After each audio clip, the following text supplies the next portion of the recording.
to Iron King Dandy Crazy. Wow. You're watching MD90. Subscribe to YouTube channel. Nishiu.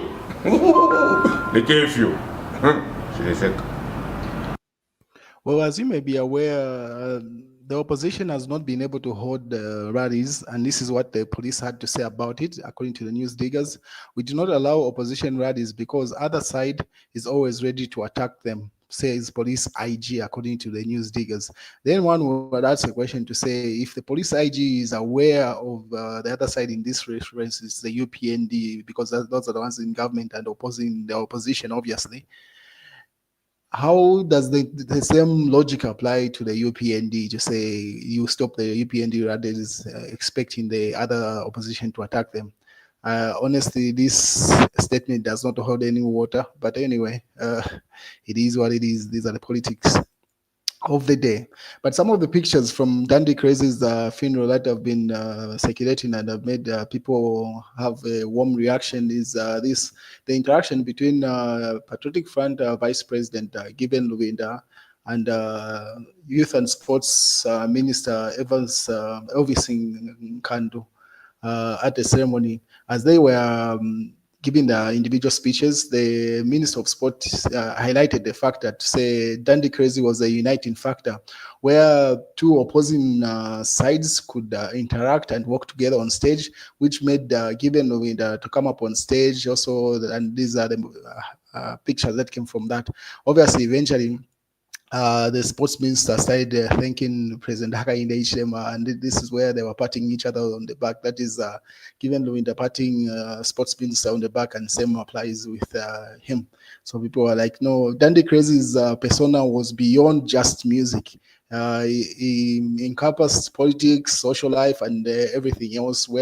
Because if you following the funeral service of Dandy Crazy, you could see people from all sections of society were there: business people, artists, preachers, politicians, musicians, actors. Everybody was there. It was a very big event. So people were shocked to say they did not think he had that much impact, but they were shocked to find there was a very big heavyweight, both in politics and in music. So everyone was like, no, the country has lost a very valuable asset in Dandy Crazy. So we continue mourning Dandy Crazy. So various events are still being organized with regard to the event of the funeral of Dandy Crazy. So there's a concert that is coming up for the same, and then other events will be shared as the time goes by, as his legacy is being cemented in Zambian history.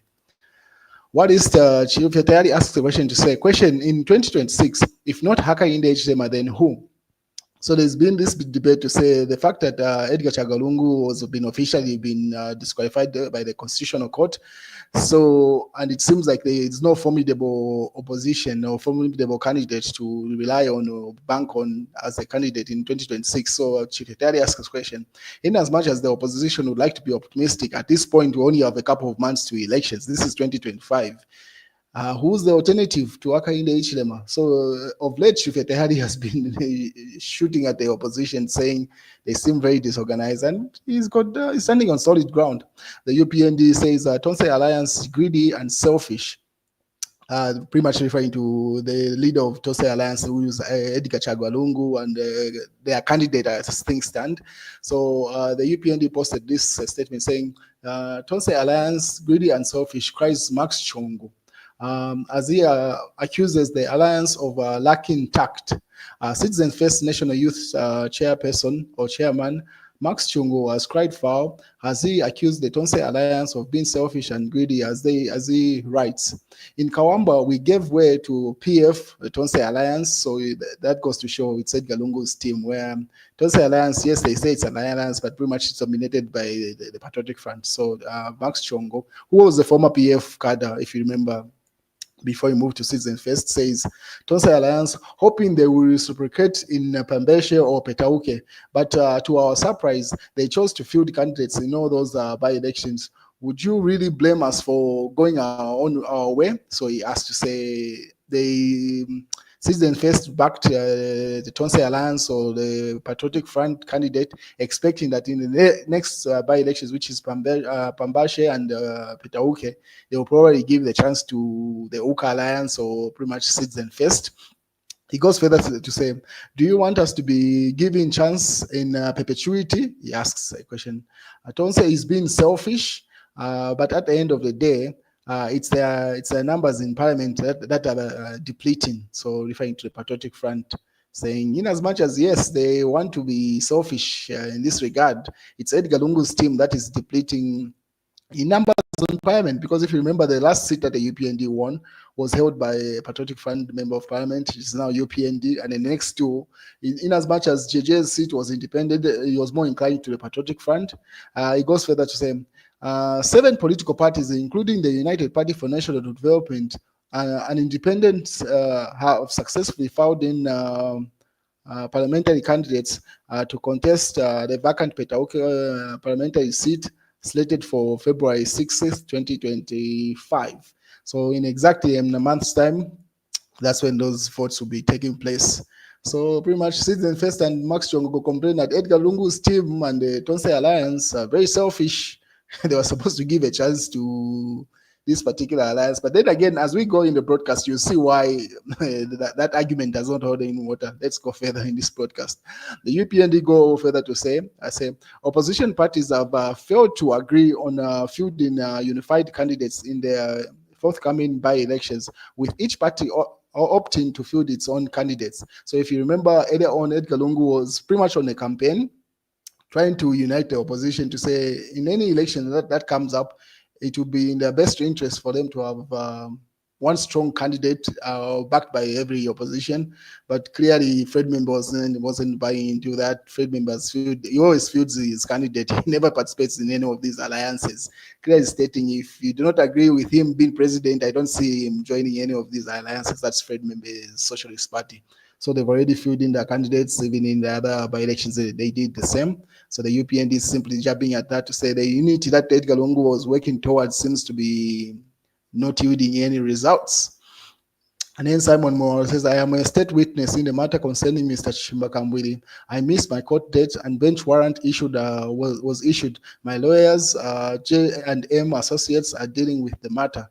So he says he's supposed to be a state witness and he did not appear in court, so there's a bench warrant for him. They have jailed a poor woman to avoid her meddling in the rigging of the 2 by-elections. Cowards. That's free Mumbi Phiri. That's according to Shifetayari, alleges to say the UPND has an agenda to rig the elections, just like they rigged the previous by-elections, according to him, allegedly. So that's why they've arrested Mumbi Phiri. But the details, this according to the Patriotic Front report, they say police detained Mumbi Phiri at Ibex Hill Police Station. The Zambia police has detained former Patriotic Front Deputy Secretary General Mumbi Phiri. The police are accusing Mumbi of aggravated robbery, which the Patriotic Front calls bogus charges. During the Kawamba by-elections, Mumbi Phiri confronted Minister of Green Economy and Environment, Mike Mposha, who was conducting an illegal electoral activity by grabbing NRCs and voters' cards at polling centers in Kawamba.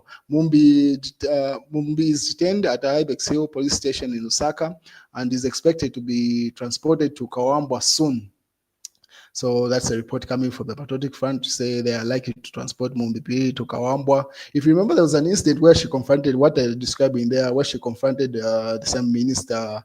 And then it's alleged to say she had robbed an Infinix phone and an amount that the police have disclosed. So that's the charge that they are putting on her as the next election set kicks in. What is the UPND reports with the images the same? United Party for National Development successfully files in nomination for Petauke Central by-elections as election patron Gary Nkombo preaches peace, while Johabi calls for unity. So those are the pictures that came from Eastern Province, where Gary Nkombo and the rest of the UPND were, as they filed in to contest the Petauke Central seat, which was held by JJ Banda, who is currently on the run, and it's alleged to be in Zimbabwe. What is the UPND same citizen first candidate citizen first candidate nomination has been rejected for failure to produce a valid voters card during the filing in process for the Pambeshe parliamentary by-election. So you see, this is where you could say Edgar Lungu's team was right, and then obviously which has been confirmed by Hari Kalaba, the party president, to say the battle lines have been drawn in Pembeshe constituency, where UKA is fielding in their candidate under the Citizen First party. So this is where the party that wanted Edgar Lungu to endorse their candidate, as opposed to Tonse Alliance and Edgar Lungu having their own candidate. But their candidate, this is what happened to their candidate. Hari Kalaba and the UKA candidate fails, this according to the UPND. Hari Kalaba and the UKA candidate fails to file in nomination for Pambeshe. Citizen First candidate, his nomination has been rejected for failure to produce a valid voter's card during the filing-in process for Pambeshe parliamentary by-election. This is despite Citizen First, which is being backed by United Kwacha Alliance, UKA, having been given more time to present valid documents, according to the Daily Mail. So the candidate that they had found and the candidate that they wanted Edgar Lungu to endorse did not even have a valid voter's card that could be accepted for nomination. Now imagine if the Patriotic Front had decided not to field their candidate and then rely on the Citizen First candidate, only for that candidate to be disqualified for election, meaning the Patriotic Front all of a sudden will not participate in these by-elections. So you get to see, this is where the people don't take such small parties into seriousness, because this is proper work that is supposed to be done in the background. You do your homework, what is required, and then you present your candidate. Not you can present a candidate with invalid documents only to be rejected. Then you expect the big party like Patriotic Front to endorse that candidate in a seat that they held for their candidate and just lose it out by not participating. Serious endorsement. Come on, guys. No, Edgar Lungu and his team was right in that sense for not endorsing this nonsense, honestly. And then here Hari Kalaba acknowledges, says, took time this afternoon to console our supporters when our candidate for Pambeshe was disqualified by the Electoral Commission of Zambia for having an odd voters card. We look forward, we look to the future. Hari Kalaba. That statement, honestly, at this stage, nah, fam, no way. It can go the PF were right to field their own candidate. I cannot imagine the pen that would be in if they had put all their eggs in this basket of Citizen First and the UKA Alliance by endorsing this candidate, and this happens. No way, man. What is government has called on stakeholders in the forthcoming by-elections to desist from acts that they may that may undermine peace and stability prevailing in the country. Highlights from the press briefing held by the Minister of Home Affairs and Internal Security, Jack Mwimbu. Government has assured the nation of continued peace before, during, and after elections, as provided by the electoral rules and regulations. So he simply warned the opposition to say, act accordingly in these by-elections. Any rule breakers will be caught by the law. And then we would have been a nation of vagabonds, says Siakalima, says for free education has saved Zambia. This minister has been issuing a lot of statements that seem not to sit well with a lot of people. But anyway, hey, he's holding the portfolio. The other statement that he had issued, which triggered a large section of society, I think just a couple of days ago, and then he issues another one. Tonse Alliance warned the government, says it will not tolerate anarchy during the by-elections. So that's a statement coming from Jack Mwimbu, as reported in the Daily Mail there. And then Muchima threatens to cancel ambulance supply contract. Procurement system rotten, according to Ministry of Health. Ministry of Health has been in scandals. Goodness me. They just keep on replicating themselves. The first Sylvia Masel was moved, and they brought in this Muchima, the minister at the moment, who says everything in the ministry or in the system is rotten in the procurement process. And he says he is likely to cancel that contract. Anyway, we'll keep you posted as the news reveals itself. What is in the real times, it was just crazy, referring to Dandy Crazy's funeral. As you can see, Makitu there holding Dandy Crazy's funeral as they were leading him at at the showgrounds at the ceremony there. That's the news, ladies and gentlemen. I'll keep you posted with any new updates.